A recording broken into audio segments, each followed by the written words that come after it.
Hello students, जैसा कि आप जानते हैं कि जो बुक्स की क्रोनोलॉजी है वो बहुत इंपॉर्टेंट होती है और हर एक एग्जाम में लगभग क्रोनोलॉजी आजकल पूछता है। तो उसी प्रक्रिया को आगे बढ़ाते हुए उसी क्रम में हम लोग जो है एससी दुबे की जो इम्पोर्टेंट बुक्स हैं उनकी क्रोनोलॉजी हम लोग आज देखेंगे। ये याद रखिएगा कि यहाँ पर थोड़ा सा गलत है। ये 1992 नहीं है, 1922 है। ठीक है, 1922 को इनका जन्म हुआ था। ठीक है, चलिए। जो इंपॉर्टेंट बुक्स हैं, सबसे पहली इनकी इंपॉर्टेंट बुक है। देखिए, एक बात याद रखिएगा कि जो एससी दुबे हैं वो नरसिंहपुर में पैदा हुए थे। नरसिंहपुर एमपी में है, लेकिन उस समय छत्तीसगढ़ नाम की कोई जगह नहीं हुआ करती थी। समझ गए? छत्तीसगढ़ बना है 2001 के बाद। 1 नवंबर 2001 को छत्तीसगढ़ की स्थापना की गई। नरसिंहपुर जो है वो छत्तीसगढ़ के बहुत पास है। तो एससी दुबे साहब फील्ड पर वॉक करने के लिए जाया करते थे, तो वहां पर वो सॉन्ग गाते हुए उन फील्ड पर वॉक किया करते थे और वो देखा करते थे कि वहां पास में कामार जनजाति का गांव है और उस गांव में बहुत सारे परिवर्तन हो रहे हैं। जो कॉन्टेम्पररी इंडिया में परिवर्तन हो रहे हैं, कॉन्टेम्पररी इंडिया मॉडर्नाइजेशन की तरफ आगे बढ़ रहा है और मॉडर्नाइजेशन जो है उसमें क्या होता है, उसमें पब्लिक सर्विसेज जो है वो चेंज हो जाती हैं, उसमें परिवर्तन आते हैं, सोशल रिस्पॉन्सिबिलिटी में परिवर्तन आते हैं, मगर साथ में कुछ क्राइसिस भी जुड़ जाते हैं। कैसे क्राइसिस जुड़ जाते हैं? सेकुलराइजेशन से जुड़े हुए, मल्टी रिलीजियस सोसाइटी से जुड़े हुए क्राइसिस जुड़ जाते हैं। मगर जब आप इन क्राइसिस को दूर करते हुए डेवलपमेंट की ओर बढ़ते हैं तो एससी दुबे कहते हैं तब मॉडर्नाइजेशन आता है और तब असली डेवलपमेंट होता है इंडियन सोसाइटी का। और फिर जब आप इतना ज्यादा डेवलप हो जाते हो तो फिर आप अपने ट्रेडिशंस के बारे में सोचना शुरू कर देते हो। फिर से आप अपने ट्रेडिशंस की ओर वापस लौटते हो, अपनी संस्कृति की ओर वापस लौटते हो। जो एंटीक हो जाती हैं जो चीजें, उन मॉडर्निटी को आप देखना शुरू कर देते हो। तो स्टूडेंट्स, इस तरह से आप कहानी बनाकर याद रखेंगे ना, तो मैं समझता हूं आपको इतनी सारी किताबें भी क्रोनोलॉजिकल ऑर्डर में याद हो जाएंगी। देखिए, बहुत सिंपल है। नरसिंहपुर के पैदा नरसिंहपुर में वो पैदा हुए थे एससी दुबे साहब। वहीं से पास में छत्तीसगढ़ था, तो वॉक करते करते वो गाना गाते हुए छत्तीसगढ़ निकल जाते थे। तो फील्ड सॉन्ग ऑफ छत्तीसगढ़ उनकी पहली किताब।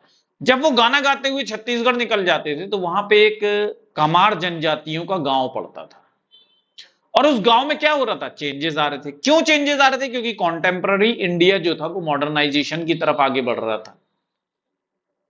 अब जब कोई चीज मॉडर्नाइज होती है तो उसके पब्लिक सर्विसेज में, उसकी सोशल रिस्पॉन्सिबिलिटीज में भी चेंजेस आते हैं और मॉडर्नाइजेशन में क्राइसिस भी होते हैं। तो समाज एक क्राइसिस से भी गुजर रहा था। जिस क्राइसिस का जब समाधान खोजा गया तो हमारा सोसाइटी कैसा हो गया? सेकुलर हो गया।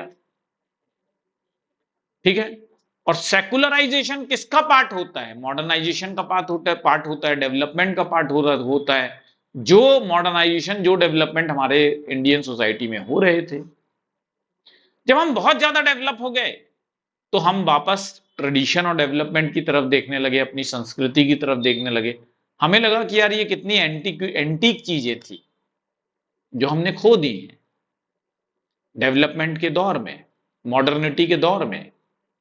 ठीक है, तो सबसे पहली इनकी किताब फील्ड सॉन्ग ऑफ छत्तीसगढ़ थी, दूसरी द कामार थी, तीसरी इंडियन विलेजेस, चौथी इंडिया चेंजिंग विलेज, पांचवी contemporary India and its modernisation, sixth है public services and social responsibility, seventh है on crisis and commitment, eighth है secularisation in multi religious society, ninth है डेवलपमेंट परस्पेक्टिव, टेंथ है modernisation and development, 11th है Indian society, 12th है tradition and development, 13th है समय और संस्कृति, और 14th है antiquity to modernity in tribal India.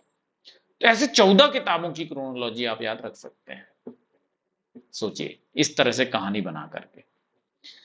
तो स्टूडेंट्स अगर आप इसी तरह से आसान तरीके से अगर आप पूरी सोशियोलॉजी को 2 महीने में अगर कवर करना चाहते हैं तो जेआरएफ बूस्टर कोर्स आप लोगों के लिए है। अब जेआरएफ बूस्टर कोर्स में क्या होगा, तो एमसीक्यू के जरिए हम लोग आपको पूरा का पूरा सिलेबस जो है वो अच्छी तरह से कवर कराएंगे। इसमें फायदा क्या होता है, जैसे आपके टॉपिक वाइज एमसीक्यू होंगे, तो जिन टॉपिक्स में आपके कम स्कोर आ रहे हैं उन टॉपिक से रिलेटेड आप थ्योरी देख लीजिए, सबकी थ्योरी देखने की जरूरत नहीं है। ये फायदा होता है बूस्टर कोर्स से, और आप जेआरएफ के और करीब आ जाते हैं। तो स्टूडेंट्स फाउंडेशन बैच भी आपको वहां पर मिल जाता है, यानी अगर आपको लगता है कि आप 2 महीने में पूरा फाउंडेशन बैच की क्लासेस देख सकते हैं, देख लीजिए, ठीक है। और टेलीग्राम या व्हाट्सएप ग्रुप का हिस्सा नहीं है तो बन जाइए, ऊपर व्हाट्सएप नंबर भी दे रखा है मैंने।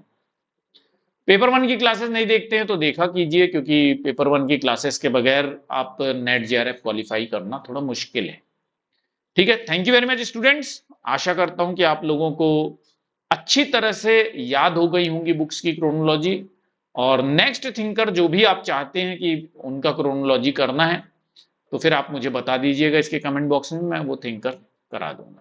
Thank you, all the best, bye bye.